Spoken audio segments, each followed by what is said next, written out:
देखिए, मान लीजिए आप किसी कंपनी में काम कर रहे हैं, ठीक है।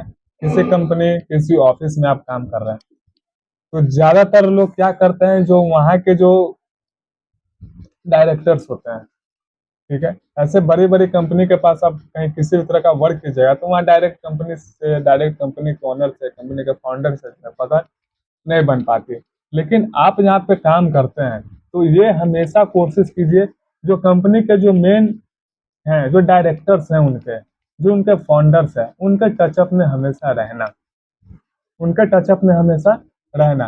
क्योंकि सबसे इम्पोर्टेंट एक बात समझ लीजिए, जैसे कि पतंग पतंग अक्सर उड़ते हुए आप लोगों ने देखा होगा, और अक्सर वैसे आदमियों को भी देखा होगा जो कि पतंग उड़ा रहे हैं। तो पतंग के पास उतनी ताकतें होती हैं जो वो आसमान को, जो वो बादलों को चीर सके। एक पतंग जो होता है उसके पास इतनी ताकत होती है जो आसमान को, वो अपने बादलों को चीर सके, ठीक है। वो कभी कभी आपने अक्सर ऐसा भी पतंग उड़ते देखा होगा, उड़ाते लोगों को, जो पतंग उड़ते उड़ते उड़ते उड़ते काफी छोटे छोटे होते होते ऐसे दुनिया में चले जाते हैं जो पतंग दिखती तक नहीं है। तो ऐसे आप लोग को भी सेम पतंग के जैसा करना है। जैसे कि पतंग जब आसमान की ओर जाती है, उड़ती है, तो उसकी कंट्रोलिंग जो होती है वो कहीं ना कहीं एक आदमी के हाथ में होते हैं धागे, जिसे वो कंट्रोल करता है, पतंग को पकड़ में रखता है, और हल्का हल्का धीरे धीरे उसको धीरे धीरे उसको लूज करता है, तभी पतंग ऊपर की ओर उड़ते हैं, ठीक है।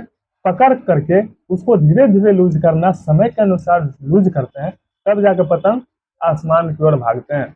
और उसके अंदर, वो पतंग के अंदर उतना क्षमता होता है जो बादल में घुस जाए, बादल को चिर सके।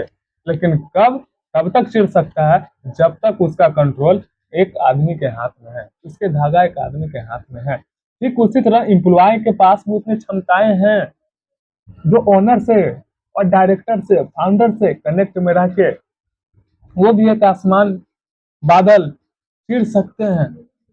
उनके पकड़ के साथ, उनके बॉन्डिंग के साथ, उनके कनेक्शन के साथ जब आप रहते हैं, तो आपके अंदर वो क्षमताएं आती हैं जो आप भी चीर सकते हैं, आप भी कुछ बड़ा कर सकते हैं, ठीक है। और जैसा ही पतंग का धागा अचानक टूट जाता है, जो उसको कंट्रोल कर रहा है उसके हाथ से जरा सा भी अगर फिसल जाए, या फिर बीच से ही धागा टूट जाए, तो वही पतंग जो आसमान में उड़ रहे थे, ठीक है, वही पतंग धीरे धीरे नीचे की ओर आने लगती है।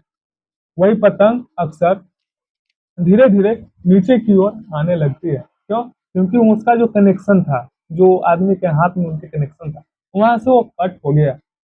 उसको कंट्रोल करने वाले कोई नहीं है, इसीलिए वो अक्सर पतंग जो है नीचे की ओर आने लगते हैं और जमीन पे गिर जाते हैं, और उसके बाद वो कचरे के भाव में चले जाते हैं। ठीक उसी तरह से आप ठीक उसी तरह से आप लोग के साथ भी ऐसा होता है। जब तक आप डायरेक्टर्स, फाउंडर्स के सर्कल में रहते हैं, कनेक्ट होके रहते हैं, जुड़े रहते हैं, तब आपके अंदर भी वो क्षमताएं रहती हैं, जो आप भी बादलों, पतंग की तरह बादल चीरने का आपके अंदर हौसला बुलंद रहता है। लेकिन जैसे पतंग के धागे टूट जाते हैं और पतंग अक्सर नीचे गिरने लगते हैं, ठीक उसी तरह से आपके साथ होती है, जो कि आपकी भी नीचे की ओर आने लगते हैं। जैसे पतंग कचरे के भाव में चले जाते हैं, वैसे आपके साथ भी होते हैं, फिर से आप वही रास्ते पे चले आते हैं, जिसके कारण आपकी सफलताएं नहीं मिल पाती है। तो ये कुछ सीखना है तो ये पतंग से भी आप सीख सकते हैं, क्योंकि उसका जैसे कि उसके कंट्रोलिंग एक दूसरे के हाथ में रहता है, ठीक उसी तरह से आपका भी अपना कंट्रोलिंग डायरेक्टर के ऊपर सौंपे, और उनके रूल्स को फॉलो करें, उनसे कनेक्ट होकर रहे, उनसे कांटेक्ट में रहे।